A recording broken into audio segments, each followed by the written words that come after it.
Good morning, all of you. Today we will start new topic types of vector.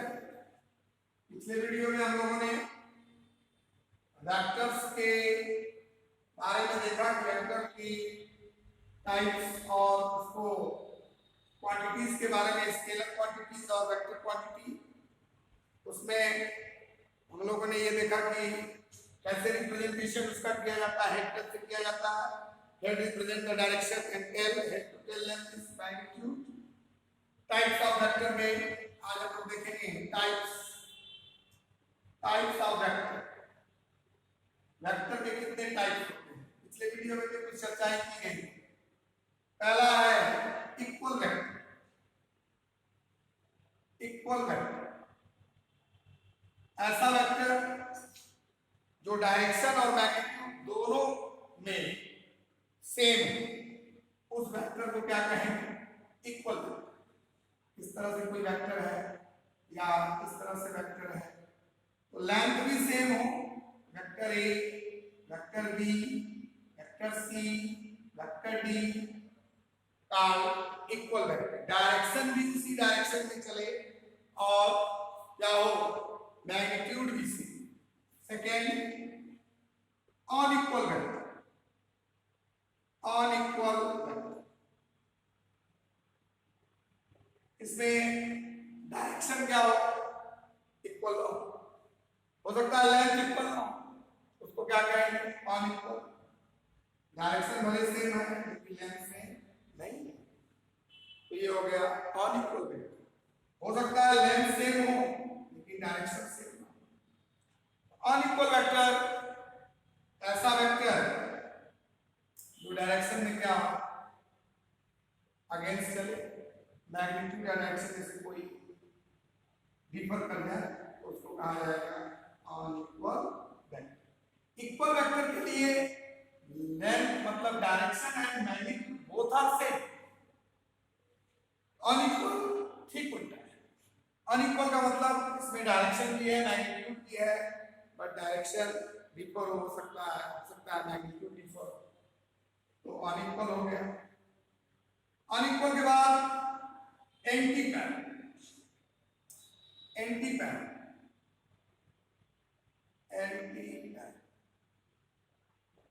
Anti parallel में एक vector इधर magnitude में से but दूसरा इधर डायरेक्शन अपोजिट चल रहा है, इसको कहा जाएगा एंटी पैरेलल। यहाँ एंगल कितना बनेगा? 180। इक्वल में कितना एंगल बन रहा था? 0 डिग्री। तो ये आपका एंटी पैरेलल हो गया, तीसरा वेक्टर हो गया। चौथा वेक्टर है आपका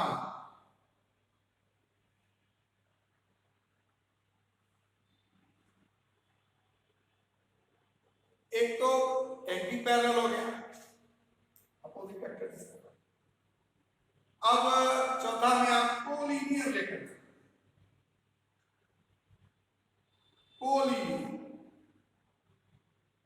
कोलिनियर का मतलब एक वेक्टर दूसरे वेक्टर को क्या कर रहा है? सॉल्व कर रहा है। Vector A, vector B, vector, इसको क्या कहेंगे? कोलिनियर।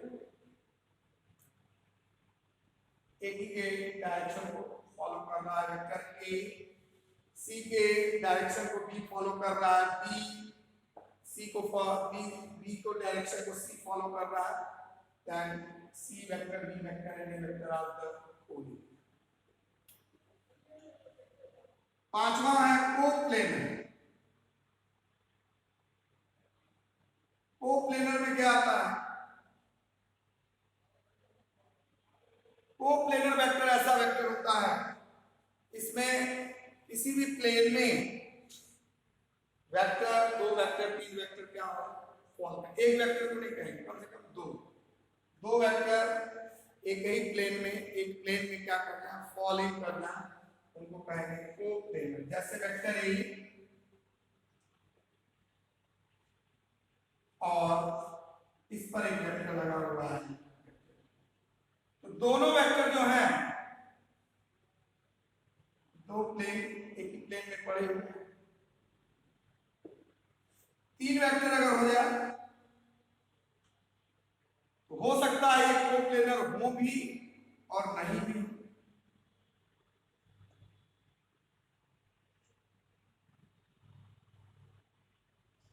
तीन वेक्टर अगर है, vector A, vector B, vector C, तो ये तीनों एक ही प्लेन में हो भी सकते हैं और नहीं भी हो सकते। तो जब दो या दो से अधिक वेक्टर किसी प्लेन में फॉल हो, फॉलिंग हो, गिर जाए, उन वेक्टरों को क्या कहेंगे? कोप्लेनर। अगला है zero vector. Zero vector, zero vector क्या है? ऐसा वेक्टर जिसका मैग्नीट्यूड क्या हो? जीरो। मैग्नीट्यूड ही जीरो, डायरेक्शन हो कोई भी डायरेक्शन हो, तो ऐसे वेक्टर को क्या कहा जाए? Zero vector. चलिए नेक्स्ट, सबसे important unit vector. Unit vector, unit vector ऐसा वेक्टर जिसका magnitude always one. Magnitude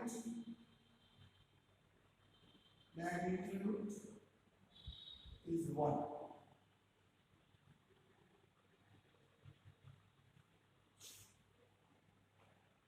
Which vector have magnitude is one and represents the direction, that vector is called unit vector. ऐसा vector जिसका magnitude one हो और केवल ये direction को represent कर रहा हो। जैसे गाजीपुर से हमको वाराणसी जाना है, तो गाजीपुर से वाराणसी के बारे में बता रहा है, डायरेक्शन दे रहा है, केवल डायरेक्शन दे रहा है और कुछ नहीं। तो इसका मैग्नीट्यूड क्या है? वन। वन है तो ये छोटा होगा, केवल डायरेक्शन दे रहा है। तो इसको रिप्रेजेंट कैसे करते हैं? ए वेक्टर, ये कैप लगाते हैं, a cap, x cap, y cap, z cap, b cap और द यूनिट। और यूनिट वेक्टर एक्स एक्सिस में आई, वाई में जे और ये पी, जेड में z axis. X axis represent the I cap, Y axis represent by the J cap, and Z axis represent the K cap। Orthogonal axis का representation unit vector से। X axis को represent करना है तो I cap लेकर चलेंगे, Y axis को represent करना है तो J लेकर चलेंगे, और Z एक्सिस को रिप्रेजेंट करना है तो K कैप लेकर चला जाएगा। I is equal and all axes are perpendicular to each other। X and Y 90 degree, Y and Z 90 degree and Z and X 90 degree। इसका मतलब X का representation I cap, Y J cap and K axis K। एक और खास बात, unit vector value जो होती है n कैप, n से रिप्रेजेंट करते हैं। वेक्टर कोई है, उस वेक्टर a का यूनिट वेक्टर निकालना है, उसके उस वेक्टर में उस वेक्टर के मॉड से क्या करते हैं? डिवाइड। इसी vector a b c x y z जो भी दिया है, मान लीजिए a का निकाला हमको निकालना है x का, तो x कोई वेक्टर है, इसका यूनिट निकालना है तो x vector upon mod of x। b का निकालना है तो n cap is equal to b vector mod of b vector. तो यूनिट वेक्टर जो है, किसी भी वेक्टर का अगर यूनिट वेक्टर आपको कैलकुलेट करना है तो कैसे कैलकुलेट करेंगे? मान लीजिए a वेक्टर का मॉड लेकर चलेंगे, mod of a that is the unit vector, ये आपका यूनिट वेक्टर हो गया। तो आपने देखा कि equal vector, unequal vector, parallel, anti parallel, साथ में mod, mod of vector A, इसका यूनिट वेक्टर कैसे निकालेंगे वो देखिए आप। तो टाइप्स ऑफ वेक्टर में कई तरह के वेक्टर आपको मिले, कोलिनियर, लीनियर और अपोजिट वेक्टर भी मिलेगा आपको। अपोजिट वेक्टर इस एंटी पैरेलल, इस opposite anti parallel lines, anti parallel lines opposite vector करते हैं। तो आपको कई तरह के वेक्टर मिले, आप में कुछ इक्वल मिला, कुछ अनइक्वल मिला, कुछ यूनिट मिला, कुछ पैरेलल मिला, कुछ यूनिट वेक्टर मिला। टाइप्स ऑफ वेक्टर जो है कई तरह के हैं, उसको जानना जरूरी है। इक्वल वेक्टर का टॉपिक किसको है, ये बेस है इस चैप्टर का। वेक्टर एक बहुत इंपॉर्टेंट चैप्टर है, इसमें बहुत सारी प्रॉब्लम सॉल्व होगी। तो इक्वल हो गया, अनइक्वल हो गया, इक्वल वेक्टर आपने देखा, अनइक्वल देखा, अनइक्वल, अपोजिट वेक्टर, इसके बाद पैरेलल, एंटी पैरेलल, पैरेलल, फिर एंटी पैरेलल, फिर आप equal, unequal, opposite, parallel, anti parallel, various type के वेक्टर देखे। कोलिनियर देखा आपने, एक को फॉलोइंग करेगा। सेवेंथ आपने देखा कोप्लेनर, कोप्लेनर भी देखा आपने। Collinear, following, sorry, coplanar falling more than two vectors in plane. Three vectors are maybe planar, coplanar are not coplanar, may not be coplanar, हो भी सकते हैं और नहीं भी हो सकते। इसके बाद आपने देखा यूनिट और जीरो।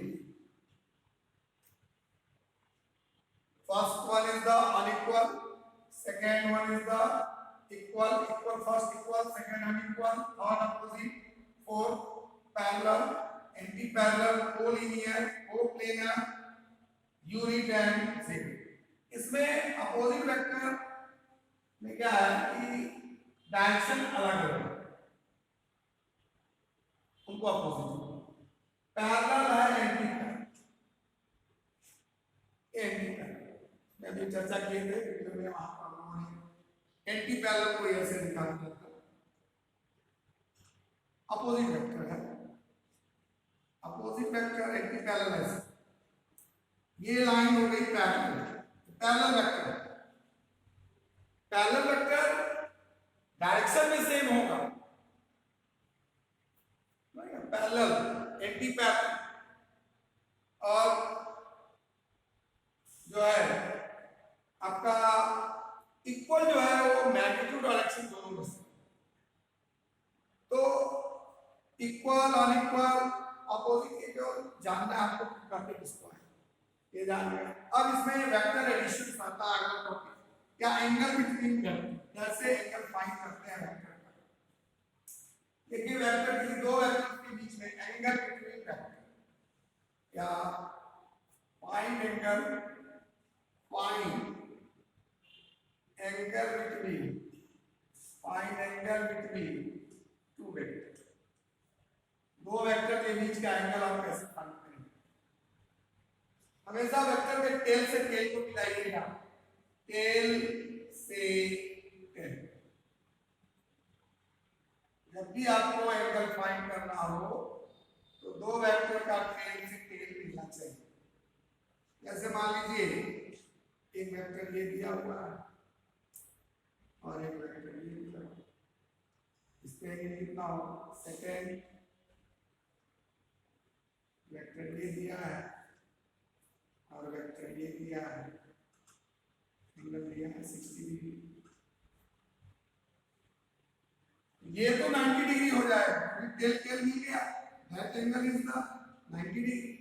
लेकिन यहाँ 90 नहीं होगा, यहाँ ये 60 डिग्री नहीं होगा, हेड हेड निकला, तो क्या करेंगे हम लोग, शिफ्टिंग कर देंगे। इसकी शिफ्टिंग कर देंगे उसी डायरेक्शन में, लैटरल शिफ्टिंग बताया था आपको, पैरेलल शिफ्टिंग, या तो इस वेक्टर को उसी डायरेक्शन में आगे कर दो, चाहे इसको आगे कर दो, या तो टेल से टेल मिलाना पड़ेगा। जब से टेल से टेल आप नहीं मिलाओगे होगा नहीं, कैलकुलेशन आएगा नहीं। तो कहने का मतलब है कि एंगल फाइंड करने के लिए आपको टेल टेल लेना पड़ेगा। जैसे कोई वेक्टर ये है और ये एंगल है, सपोज दैट 120, आपको दो वेक्टर के बीच का एंगल बताना है कि ए और बी, वेक्टर ए और बी, यहाँ तो टेल टेल ले लिया था आपने बता दिया। अब यहाँ पे बताने के लिए क्या करना पड़ेगा, या तो इस वेक्टर को शिफ्ट कर दो, यहाँ वेक्टर ए है इसकी शिफ्टिंग यहाँ कर दो, एक के टेल से दूसरे का टेल मिला दीजिए, ये एंगल बन जाएगा 60 डिग्री, 120 नहीं होगा 60 डिग्री होगा। या तो इस वेक्टर को ही क्या करो, आगे करो, ये वेक्टर इस तरह है, इसी को आप आगे करो, वेक्टर ए को ही आगे करो, शिफ्टिंग करना है उसी डायरेक्शन में, शिफ्ट कर देना है वेक्टर को, पैरेलल शिफ्टिंग इसको बोलेंगे। अब ये एंगल कितना हो जाएगा, ये 20 है, ये कितना होगा 60। दो वेक्टर के टेल से टेल मिलाने पर जो बीच में एंगल बनेगा उसी को कहेंगे क्या, दो वेक्टर के बीच का एंगल। एक और एक वेक्टर ऐसे है और एक वेक्टर ऐसे है,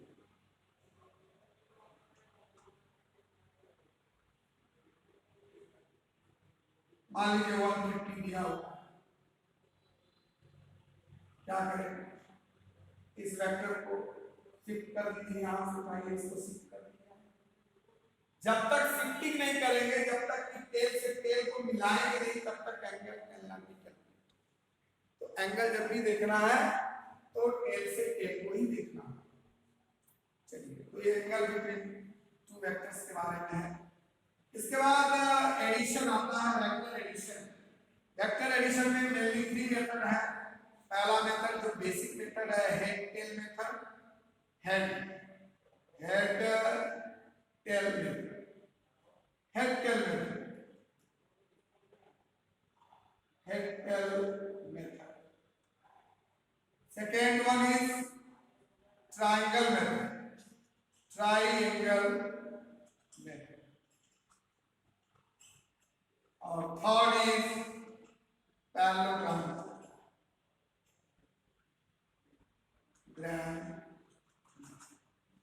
तीन मेथड है, head tail method, triangle method और पैरेललोग्राम मेथड। तीनों मेथड हम लोग नेक्स्ट डे देखेंगे। आप लोगों ने देखा वेक्टर्स के टाइप्स के बारे में, एंगल कैसे निकालते हैं, और प्रॉब्लम आएगा बताएंगे, बहुत इंपॉर्टेंट चैप्टर है ये। तो नेक्स्ट वीडियो में हम लोग देखा जाएगा कि टाइप्स ऑफ वेक्टर तो हो गया, देखेंगे कौन कौन सा मेथड यूज करके एडिशंस करते हैं हम लोग, और इस वेक्टर चैप्टर से क्या आप लोगों को बेनिफिट है। Okay, thank you.